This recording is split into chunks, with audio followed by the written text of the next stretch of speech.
Assalomu alaykum. Men Qashqadaryo viloyati Qarshi shahridagi Abdulla Oripov nomidagi ijod maktabining fizika fani o'qituvchisi Ziyodov Abdulaziz bo'laman.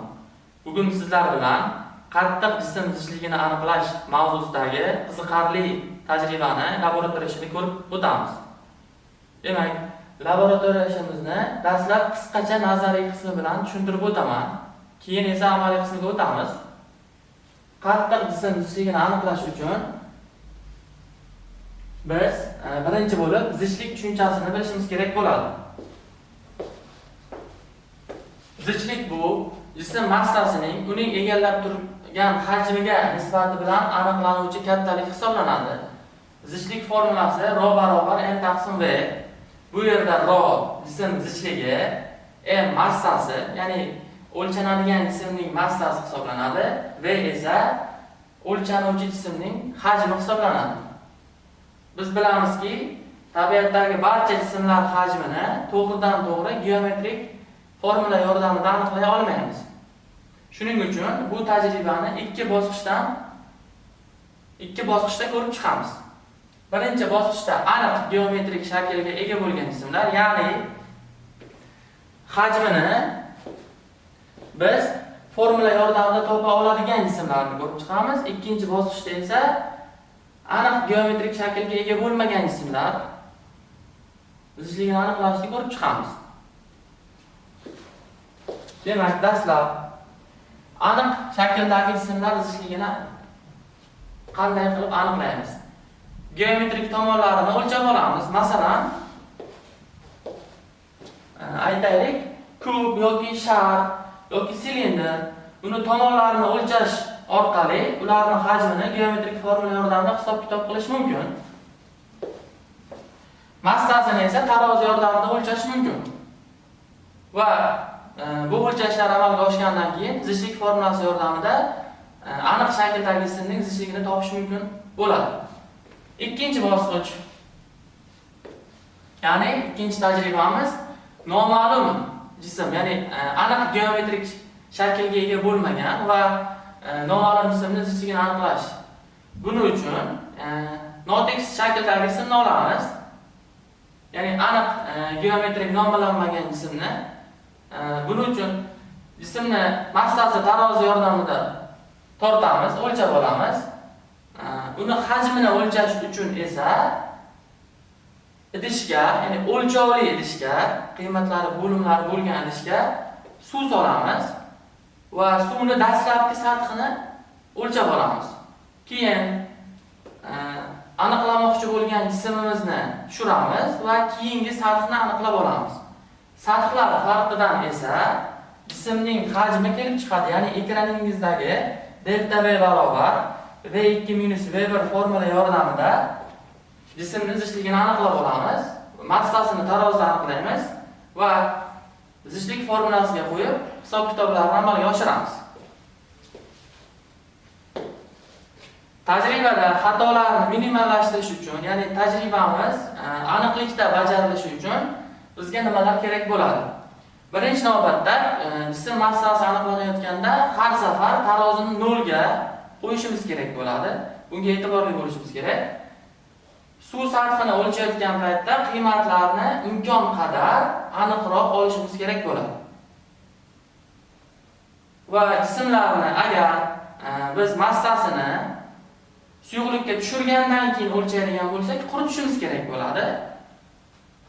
Vaqtdan tejash maqsadida avval o'lchab olganimiz, ya'ni jismlarni suyuqlikka tushirishdan oldin massasini o'lchab olganimiz bizga tajribaga yana ham ijobiy ta'sir ko'rsatadi. Ana endi darsimizning amaliy qismiga o'tamiz. Buning uchun bizga kerakli bo'lgan laboratoriya jihozlarini tanishtirib o'taman. Aniq shakldagi jism uchun kub shakldagi jismni tanlab oldik. Noaniq shakldagi jism uchun esa mana bu jismni tanlab oldik. Bu jismni hajmini geometrik formula yordamida aniqlash mumkin emas, to'g'ridan-to'g'ri. O'lchashlar uchun chizg'ich, jismni massasini aniqlash uchun esa tarozi kerak bo'ladi. Bu maxsus tarozi hisoblanadi. va noaniq shakldagi tizimni hajmini aniqlash uchun mana bunaqa idish kerak bo'ladi. Idishda qiymatlar aniq ko'rsatilgan. Bu orqali biz tizimning hajmini aniq o'lchashimiz mumkin bo'ladi. Va bu idishdagi suyuqlik sifatida esa suvni tanlab olganmiz. Tajribamiz yaxshi chiqishi uchun suvga biroz rang qo'shganmiz. Ana endi laboratoriya ishimizni boshlaymiz. Dastlab aytganimizdek, birinchi bo'lib aniq shakldagi, ya'ni aniq geometrik shaklga ega bo'lgan jismlar hajmini aniqlaymiz. Buning uchun bizga mana bu kub shakldagi jismning tomoni kerak bo'ladi. Kubning tomonini chizg'ich yordamida aniqlaymiz. Demak, kub tomoni A barobar 3,1145 santimetrga teng ekan. Jismning massasini esa tarozi yordamida aniqlaymiz.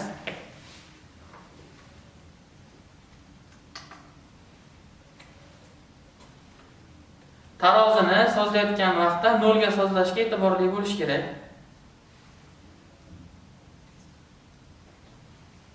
Tarozimiz ko'rsatkichi 0 ga teng bo'ldi. Jismning massasini tarozi yordamida tortib olamiz.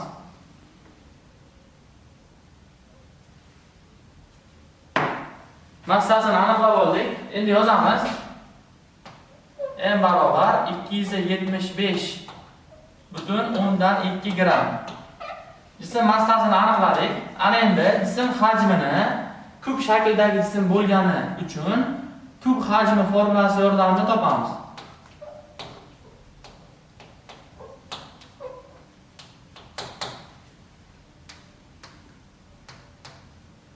Kubning hajmi V barobar A kub formula yordamida topiladi. Hisoblashlarni keltirib qo'yamiz.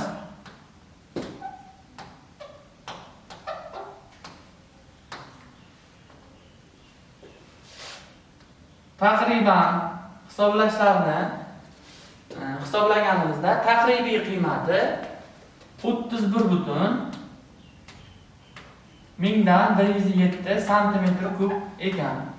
Ya'ni aniq geometrik shakldagi mana bu jismning hajmi 31,107 ga teng ekan.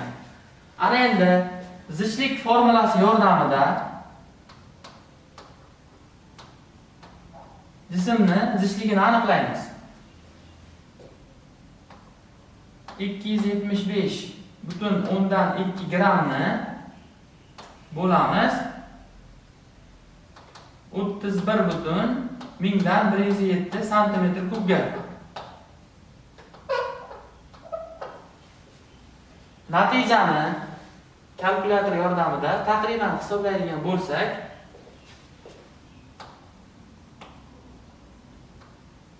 8,86 gram taqsim santimetr kub kelib chiqar ekan.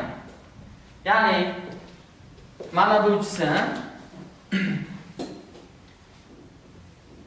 zichligi 8,186 gram taqsim santimetr kubga teng ekan. Bu jism misdan tayyorlangan. Misning zichligi kitobingizdagi jadvalga ko'ra mis zichligi Ro barobar 8,9 gram taqsim santimetr kubga teng. Demak, biz hozir laboratoriya ishini bajarishda juda ham aniq qiymatga erishdik.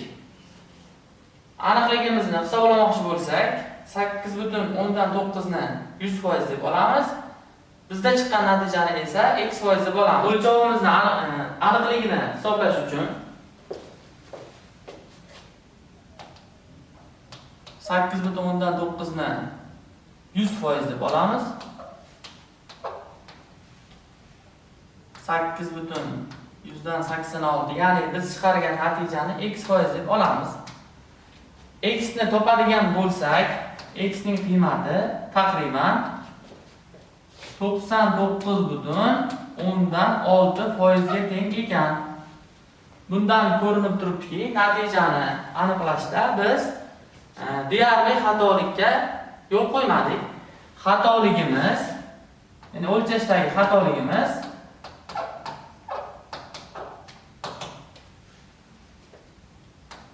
0,4% ga teng ekan. Endi esa tajribaning ikkinchi qismiga o'tamiz. Ya'ni aniq shaklga ega bo'lmagan noma'lum jism zichligi aniqlaymiz. Buning uchun natijamiz yaxshi chiqishi uchun jism massasini dastlab suyuqlikka, ya'ni suvga tushirishdan oldin o'lchab olishimiz kerak bo'ladi. Va natijamizga xatoliklar kamroq bo'lishi uchun tarozini 0 ga qo'yishimiz kerak.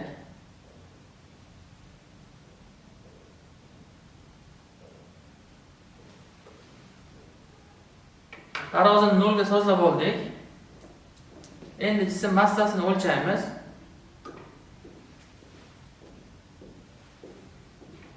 Jism massasi 225 grammga teng ekan.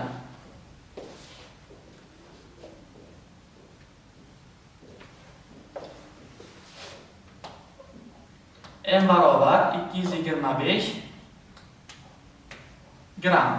Bu taxriban ana endi suyuqlikni dastlabki hajmini va suyuqlikni jism tushirilgandan keyingi hajmlarini o'lchab olamiz. Idishdagi suvning dastlabki hajmi 150 cm3 ga teng. Demak, Weber o'rniga yozamiz 150 cm3 ni. 150 cm3. Ikkinchi holatdagi suyuqlik hajmini aniqlash uchun unga avval jismni tushiramiz.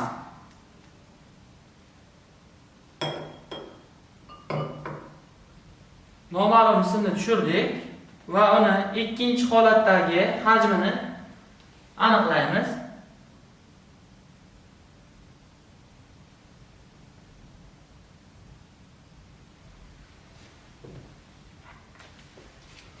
Ikkinchi holatdagi hajm esa taxriban 180 ga teng, 180 cm3. Ana endi bu jism hajmini topish uchun jism hajmi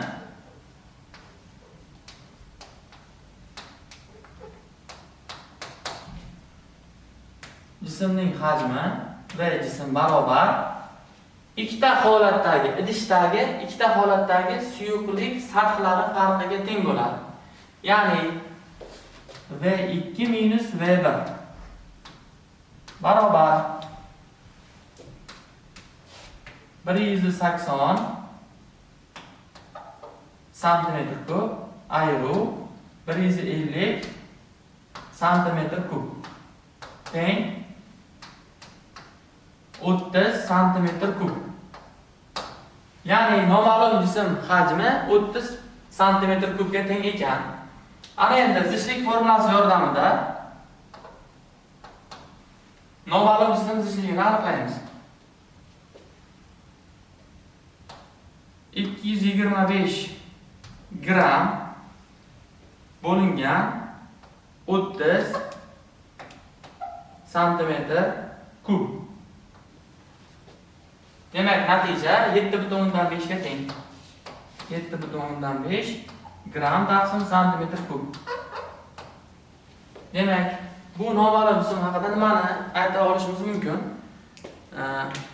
Zichliklar jadvaliga qaraydigan bo'lsak, mana shu qiymatga yaqin bo'lgan zichlik po'lat yoki temirda bor.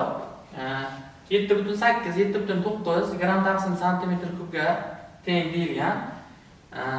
Demak, hozirgi noma'lum jism ko'proq qismi po'latdan tayyorlangan va unga aralashma sifatida biroz boshqa moddalar ham qo'shilgan bo'lishi mumkin. Demak, bugungi qiziqarli laboratoriya ishimiz shu bilan tugadi. Keyingi darslarda ko'rishguncha barchangizga xayr.